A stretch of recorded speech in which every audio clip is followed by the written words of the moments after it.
What's up, everyone? Welcome to the video. Today we're going to take a look at how to replace the battery in this Hyundai Venue remote key fob.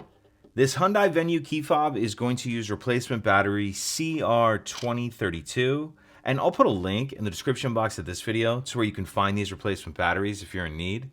The other thing I'm going to be using to change this key fob battery is a flathead screwdriver. So the first thing I'm going to do is grab my key fob and remove the emergency key that's in the bottom of it.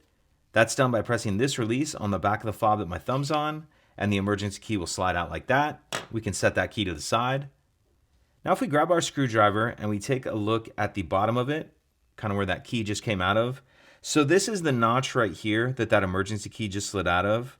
Then if we're looking at it in this orientation, just above that, we see there's this kind of notch or slot right here that I'm touching with the end of the screwdriver. What I'm going to do is take my screwdriver, and also I should mention that you want to use a fairly wide blade on your screwdriver. This one could actually even be wider. You want to fill up as much of that space as you can just to help prevent any damage. But I'm going to put my screwdriver in that notch like this. Then I'm just going to twist the screwdriver, and as I do that, you can see it starts to open the case.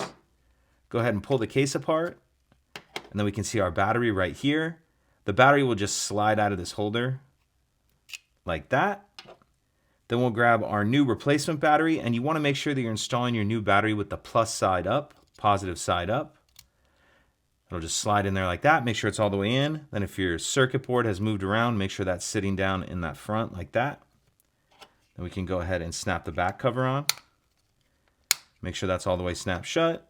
Slide our emergency key back in, and that's it.